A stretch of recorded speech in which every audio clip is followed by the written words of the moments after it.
Question అంటున్నా అంటే, ఇప్పుడు మనం ఆర్ఎస్ఎస్ నుంచి మన ప్రచారక్స్ కానీ కొంతమంది మంచి మంచి పొజిషన్స్ నుంచి వచ్చిన వాళ్ళు ఇప్పుడు భారతీయ జనతా పార్టీలోకి వారు ఇప్పుడు నరేంద్ర మోడీ గారే కానివ్వండి, లాస్ట్ టైం కోవింద్ గారే కానివ్వండి, ఇప్పుడు ప్రెసెంట్ ఉన్న మన వైస్ ప్రెసిడెంట్ కొత్తగా మన రామ్నాథ్ సారీ రాధాకృష్ణ రాధాకృష్ణ.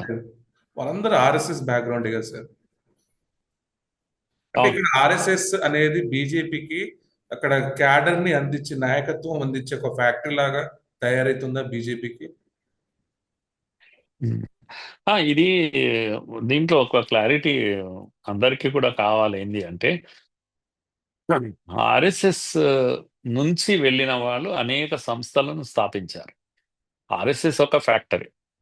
ఆర్ఎస్ఎస్ భారతీయత అనేటువంటి లక్షణాలు ఉన్న వాళ్ళు, హిందుత్వము అనే లక్షణాలు ఉన్న వాళ్ళను తయారు చేస్తుంది. దేశహితం కోసం దేశభక్తులను తయారు చేసే ఫ్యాక్టరీ అది. శాఖ నుంచి ఇలాంటి వాళ్ళు వస్తారు. వాళ్ళకి ఆ ఫ్రీడమ్ ఉంటుంది, ఎక్కడైనా వెళ్ళి పనిచేయడానికి ఫ్రీడమ్. ఉదాహరణకు నేను అక్కడి నుంచే వచ్చాను, కానీ నేను స్టూడెంట్ ఆర్గనైజేషన్లో 35 ఏళ్ళు పనిచేశాను. ఆర్ఎస్ఎస్ ఏబీవీపీలో పనిచేశాను. అట్లాగే కొందరు బీజేపీలో పనిచేస్తారు, కొందరు బిఎంఎస్లో పనిచేస్తారు.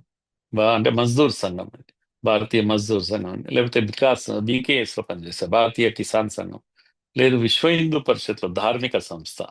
ఇలాంటి అన్ని సంస్థల్లో ఆర్ఎస్ఎస్ నుంచి వెళ్ళిన వాళ్ళే పనిచేస్తుంటారు. కనుక ఎవరి ఇష్టంతో వాళ్ళు వెళ్ళిపోతుంటారు, పనిచేస్తుంటారు. అలా ఆర్ఎస్ నుంచి వెళ్ళిన వాళ్ళు బీజేపీలో కొందరు పనిచేస్తున్నారు, కానీ మొత్తం ఆర్ఎస్ఎస్ఏ బీజేపీ కాదు. కనుక ఎంతో మంది నాయకులు ఉన్నారు అక్కడ, వేరే వేరే పార్టీల వాళ్ళు కూడా అందులో చేరుతూ ఉంటారు, చేస్తూ ఉంటారు. కాకపోతే అక్కడ లీడ్ చేసి గైడ్ చేసే స్థానాల్లో ఎక్కువ మటుకు ఆర్ఎస్ఎస్. అది కూడా బీజేపీ అడిగితేనే ఇస్తూ ఉంటారు, ఆర్ఎస్ఎస్ ఊరికే ఇవ్వరు పొద్దుపోక. అందుకే మోహన్ భగవత్ గారు చాలాసార్లు మీడియాలో కూడా చెప్పారు, మీరు ఎందుకు కాంగ్రెస్ కు పనిచేయరు, లేకపోతే ఇంకెవరికి పనిచేయరు, సిపిఎం కూడా అడగలేదు, వాళ్ళు అడిగితే ఇస్తాం మేము కూడా అని చెప్పారు. సంఘటన మంత్రులు, ఆర్గనైజేషనల్ సెక్రటరీ ఎప్పుడు కూడా ఒక స్టేట్ కానీ ఆల్ ఇండియా కానీ బీజేపీ వాళ్ళు ఉంటారు.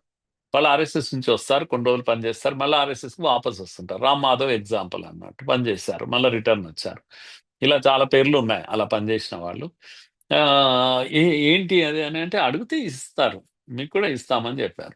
ఎవరికైనా ఇస్తాం మీకు, మాకు మనుషులు కావాలి అంటే. ఎందుకంటే వీళ్ళైతే ఒక సిస్టంలో పనిచేస్తారని ఒక అభిప్రాయం. కనుక BJP is led by, it is not led by only RSS. There are other leaders, plenty of other leaders ఉన్నారు.